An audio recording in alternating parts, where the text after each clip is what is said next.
নমস্কার, সবাইকে অরেলিয়ার গ্যাস্ট্রো ডিপার্টমেন্টে স্বাগত।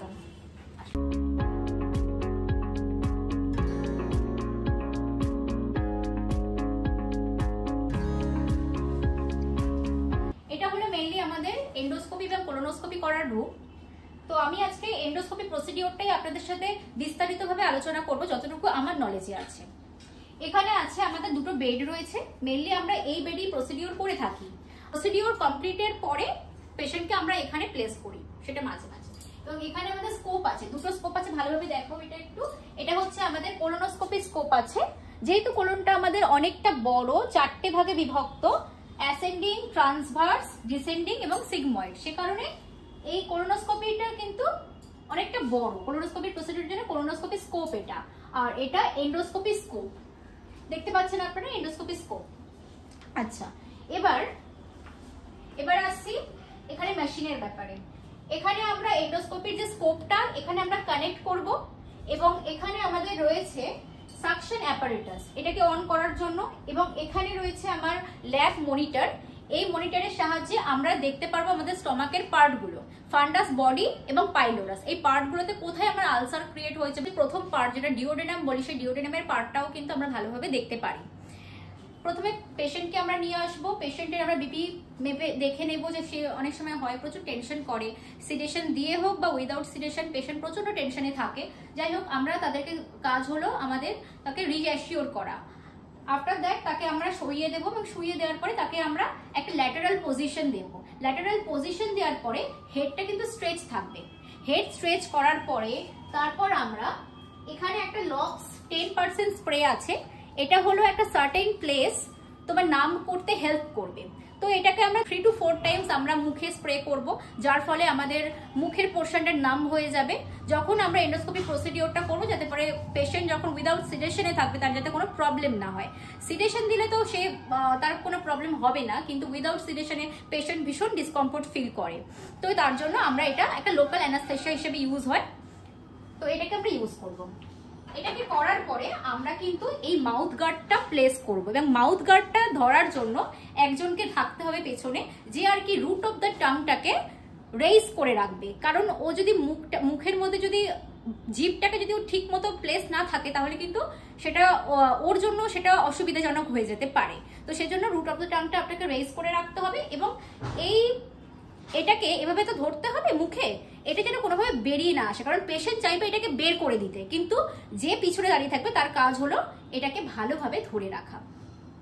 এটার পরে ডক্টর সাহা, আমাদের যিনি একজন প্রোফাউন্ড ডক্টর ইন্দ্রনীল সাহা, উনি আমাদের গ্যাস্ট্রো ডিপার্টমেন্টের পুরো এন্ডোস্কোপি, কোলোনোস্কোপি সমস্ত কিছু উনিই দেখেন।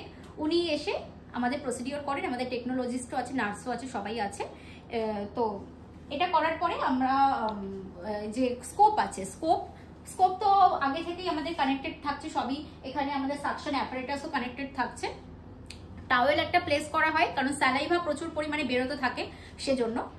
তো তারপর ওটাকে মুখের মধ্যে তো ইনসার্ট করতে হয়। মুখের মধ্যে ইনসার্ট করার পরে এখানে আমার পেশেন্টকে রেজিস্টার করতে হয় নাম, এবং পেশেন্টকে রেজিস্টার করার পরে আমি যখন মনিটরে দেখছি যেরকম যে আমার এন্ডোস্কোপি করার সময় আমার স্টমাকের পার্টগুলো ঠিক একইভাবে আমি এখানেও দেখতে পারবো। এবং আমার একজনের মানে এখানে যে থাকবে তার কাজ হলো ছবিগুলোকে স্পেস বারের সাহায্যে ক্লিক করে করে ছবিগুলোকে নেওয়া, যাতে পরে রিপোর্টে সেটাকে প্লেস করা যায় এবং সেটাকে দেখা যে কোথায় আলসারটা ফর্ম হয়েছে। এইটা হলো টেস্ট কিট। এখানে দেখাই একটু আমি। এটা হলো, আমি বেশি বের করবো না, কেননা এখানে পিএইচ ইন্ডিকেটর থাকে, যেহেতু এটা ইয়ারের যদি টাচে আসে তাহলে এটা নষ্ট হয়ে যেতে পারে।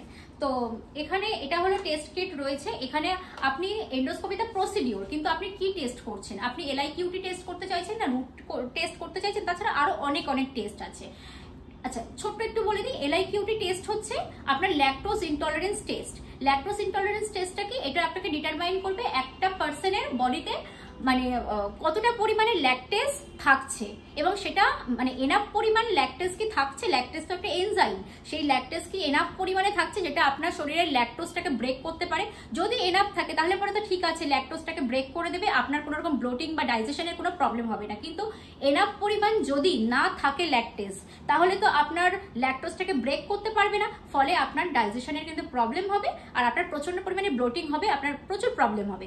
তো এই ধরনের সমস্যাগুলো হতে পারে।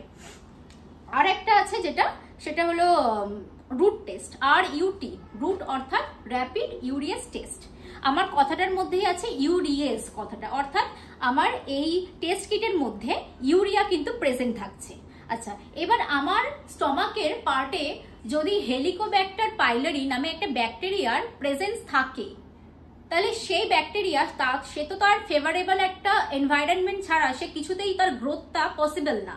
তো তার গ্রোথটাকে বজায় রাখার জন্য তাকে কিন্তু তার একটা ফেভারেবল অ্যাটমসফিয়ার বা এনভায়রনমেন্ট বানাতে হবে। সে কারণে সে একটা এনজাইম সিক্রেট করে, সেটার নাম হলো ইউরিয়েজ এনজাইম।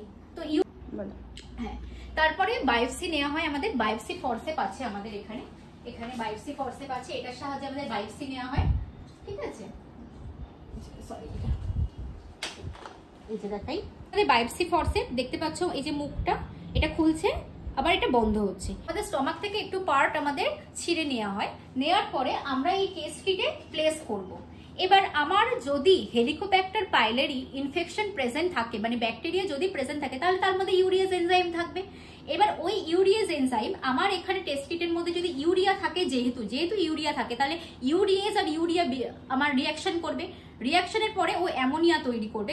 যখনই এটা ইয়েলো থেকে পার্পেলে এটা টার্ন নেবে, তখন আমরা বুঝতে পারবো, ডিটেক্ট করতে পারবো যে সেখানে হেলিকোব্যাক্টার পাইলোরির উপস্থিতি আছে। তো এইভাবে আমরা এন্ডোস্কোপি প্রসিডিওরটা করে থাকি, এবং এটা দুরকম ভাবে হয়, একটা সিডেশন দিয়ে হয়, একটা উইদাউট সিডেশন দিয়ে হয়। যেহেতু সিডেশন দিয়ে হয় সেহেতু একটু খরচ তো বেশি হবে, কেননা সেখানে অ্যানাস্থেসিওলজিস্ট থাকে, সেজন্য। তবে সিডেশন দিয়ে করাই ভালো, এটা আমার পার্সোনাল মতামত। কারণ একটা জিনিস আমার মধ্যে ইনসার্ট করা হচ্ছে, যথারীতি আমার ভীষণ ডিসকমফোর্ট ফিল হবে, কিন্তু সিডেশন যখন দিয়ে দেওয়া হচ্ছে, একটা লাইট সিডেশন দেওয়া হয়, এটা এমন কিছু প্রবলেমেটিক নয়। কিছু মানে 10-15 মিনিটের মধ্যেই পেশেন্টের সেন্স চলে আসে, কোনো অসুবিধা হয় না। দেওয়ার ফলে কি হয়, এর ফলে কি হয়, আমার যখন আমি এন্ডোস্কোপি স্কোপটা যখন আমি আমার মধ্যে প্লেস করছি, ইনসার্ট করছি, তখন আমার কিন্তু কষ্টটা হবে না, আমি কোনো রকম ডিসকমফোর্ট ফিলই করতে পারবো না কোনো কিছু। কিন্তু যদি উইদাউট সিডেশন করি, তাহলে একজন পেশেন্ট যে সেন্স আছে যার, তার মধ্যে যদি একটা কিছু ইনসার্ট করা হয়, তাহলে তার তো ভীষণ ডিসকমফোর্ট ফিল হবে, তাই না? তো সেই প্রবলেমটা কিন্তু হয়ে থাকে। তো এইভাবে আমরা এন্ডোস্কোপি প্রসিডিওরটা করি, এবং তারপরে আমরা পেশেন্টকে কিছুক্ষণ শুয়ে রাখি এই বেডটাতে। পেশেন্ট যখন বলে যে হ্যাঁ ঠিক আছে, আমি ঠিক আছি, আমার কোনো প্রবলেম হচ্ছে না, এবং আমরা বিপিটাও চেক করে নিই একবার। যদি দেখি তার ব্রিদিং প্রবলেম হচ্ছে, তখন আমরা অক্সিজেনও দিয়ে থাকি।